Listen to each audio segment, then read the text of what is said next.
बिस्मिल्लाहिर्रहमानिर्रहीम, अस्सलाम वालेकुम। इस वक्त कतर का डेलीगेशन हंगामी दौरे पर पहुंचा है ईरान, और कतर का डेलीगेशन पहुंचा है और जैसे ही वो पहुंचे हैं उन्होंने फौरी तौर पर अमेरिका को कहा है कि ना आप अटैक करें, और ईरान को कहा है ना आप अटैक करें, हम इस वक्त ईरान से बातचीत करें। उन्होंने ईरान को कहा है कि देखिए आप यहां पर रुक जाएं, ये जो सूरत हाल पैदा हो रही है ये बड़ी तबाहकुन है और सब कुछ तबाह हो जाएगा, क्योंकि जिस तरह मामला जा रहा है आपसे गुजारिश है कि आप अब रिटेलिएट ना करें। अमेरिका ने किया अटैक। असल में हुआ यह है कि रात को एक अटैक हुआ कोई, और दो तरह के अटैक थे। एक अटैक में कहा गया अमेरिका ने किया, अमेरिका ने कहा हमने तो अटैक ही नहीं किया। ईरान ने कहा है कि वो अटैक असल में इसराइल ने किया और अब इसराइल से हम उसका बदला लेंगे। ये सूरत हाल तो जाहिर सी बात है बड़ी परेशान कुन थी, बहुत ज्यादा तबाहकुन भी सूरत हाल थी, और सारे इसको देख रहे थे कि ये क्या चल रहा है, ये क्या सूरत हाल है। अब हुआ ये है कि कतर के पास ना आने के अलावा कोई चारा नहीं है। देखिए अमेरिका का इलेक्शन है और ट्रंप इसराइल ये मजीद जुआ नहीं खेल सकते, लेकिन वो ईरान को रोक रहे हैं कि अगर कोई शिप गुजरते तो आप अटैक ना करें। ईरान ने कहा है कि जो एमओयू साइन करवाया था आपने रोल प्ले किया, आप गारंटर थे बीच में, आप बताएं आप अमेरिका को क्यों नहीं कहते कि उस एमओयू पर दस्तखत करने के बाद उसको पूरा करे, पाबंदियां हटाए। उन्होंने सबसे पहले रिवोक किया, फिर उन्होंने कहा कि हमने उसमें कहा था कि अब नाए उनमें से जो जहाज निकलेंगे उसको हम सिक्योरिटी देंगे, हम सारा कुछ बताएंगे। क्या ऐसा नहीं था कि आपने उसमें हामी नहीं भरी थी, ये सारी सूरत हाल नहीं पैदा हुई थी? ईरान ने कहा बिल्कुल ऐसा ही था कि जब ये आपने सारा काम किया था, तो अब आप इस पूरे खेल के अंदर पीछे क्यों हट रहे हैं? ये असल में जो मामला है इसने वाकई ही काफी हद तक तबाही मचाई, और अब अमेरिका के लिए यहां से बच निकलना बहुत मुश्किल है। ये असल में वो सूरत हाल थी जिसको इस वक्त ईरान देख रहा है और बाकी ताकतें देख रही हैं। अब अमेरिका को कहा है कि आप बताएं आप कहां पर खड़े हैं। ये जो सारे का सारा मामला हुआ है इसने असल में पूरी की पूरी गेम ही उलट दी है। लिटरली सही मायनों में ये सारी की सारी गेम यहाँ पर उलट गई है। अब अमेरिका को ये बात अच्छी तरह उन्होंने कहा है कि आप बता दें जाकर। देखिए सबसे बड़ा जिस बात को सबने सेंस किया है वो है कि अमेरिका अपनी पावरफुल पोजीशन का इंप्रेशन भी बरकरार रखना चाहता है, और वो साथ साथ चाहता है कि ईरान से बातचीत हो। असल में उन्होंने भी कतर को कहा है कि आप जाकर बात करें। ईरान को पता है कि वो अमेरिका के मसल्स आखिरी हद तक देख चुका है, यहां तक कि एटमी हमला भी ईरान को इसके मौकफ से पीछे नहीं हटा सकता। कितनी दफा ट्रंप ने कहा है कि मैं एटमी हमला करूंगा, मैं एटमी हमला करूंगा, मैं सफा इसी से मिटा दूंगा। क्या नहीं कहा? कैसी सूरत हाल हमने नहीं देखी? ऑफ कोर्स हमने देखी है, लेकिन क्या उसके बावजूद ईरान टस से मस हुआ? क्या ऐसी सूरत हाल में ईरान पीछे हटा? बिल्कुल भी नहीं।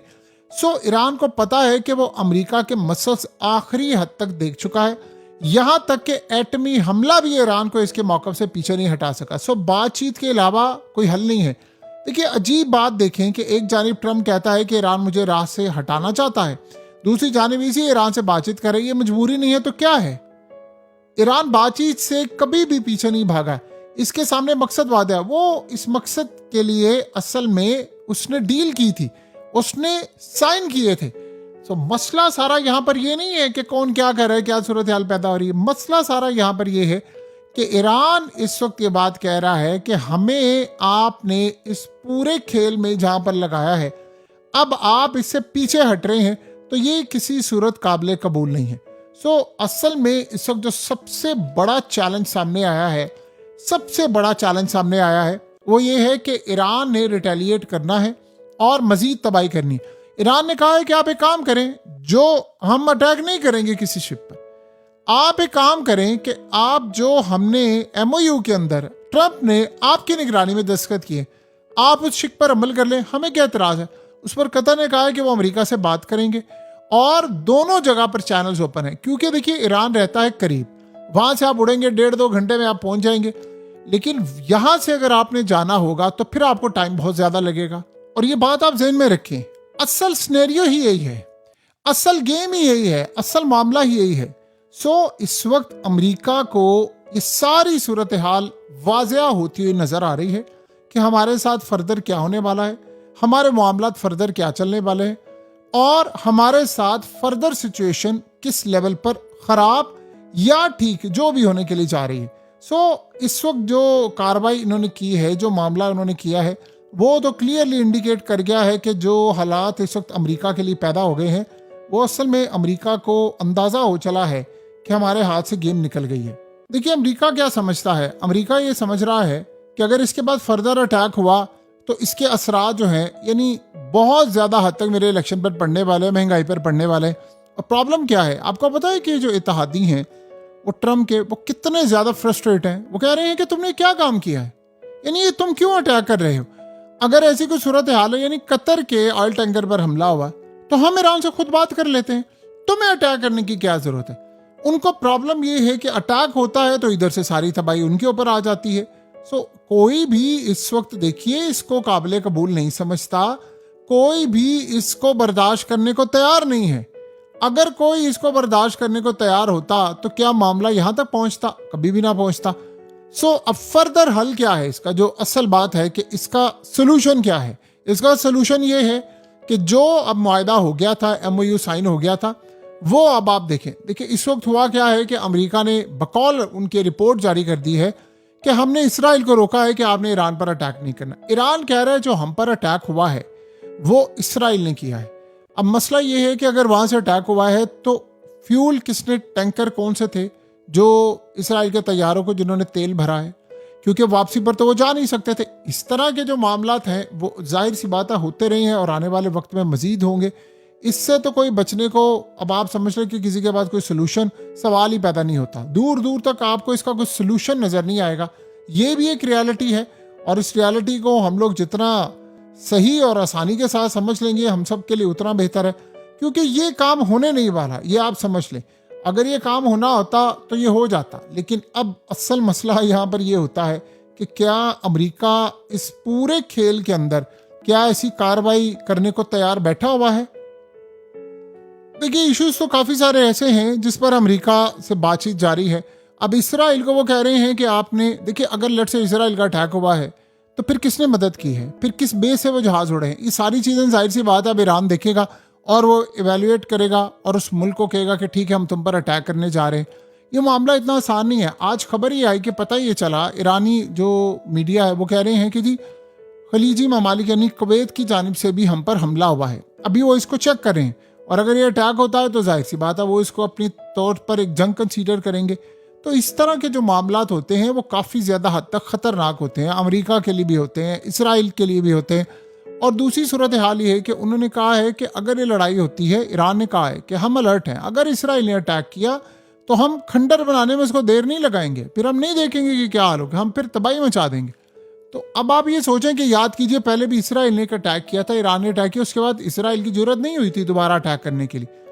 इस तरह के मामलात असल में बड़े ही तबाहकुन होते हैं और काफ़ी ज़्यादा पेचीदा भी होते हैं, जिसमें सिचुएशन आपको इस तरह की नज़र आती है कि जिसमें हालात बिल्कुल वन साइडेड नहीं होते। देखिए जब करेंसी में मार्केट साइडवेज जाती है तो वो कभी ऊपर जा रही है कभी नीचे जा रही है, एग्जैक्टली यही सूरत हाल है। यहाँ पर मार्केट कभी ऊपर जा रही है कभी नीचे जा रही है और फर्दर किसी को नहीं पता कि कौन कहाँ पर खड़ा हो सकता है, क्या सूरत हाल पैदा हो सकती है।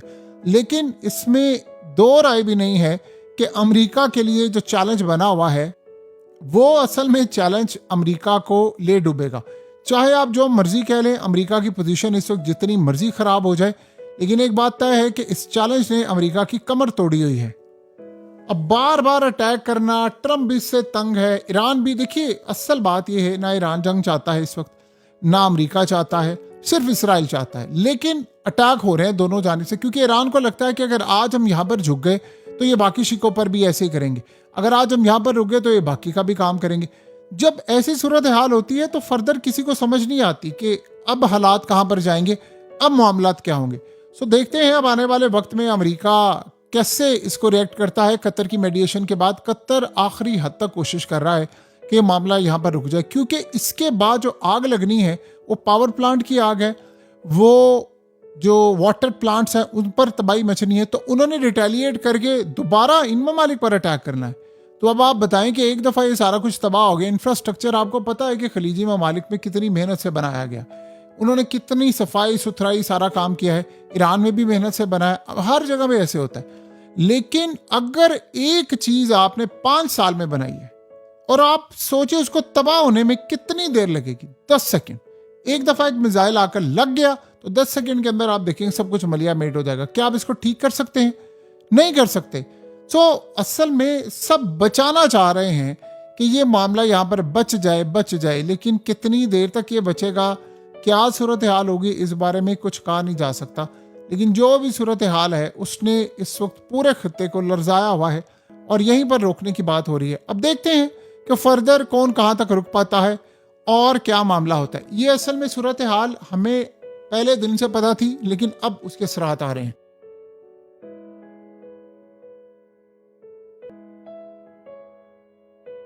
हकीकत टीवी को सब्सक्राइब करना मत भूलें, वीडियो को लाइक करें, शेयर करें और कमेंट सेक्शन में अपनी राय का इजहार जरूर करें।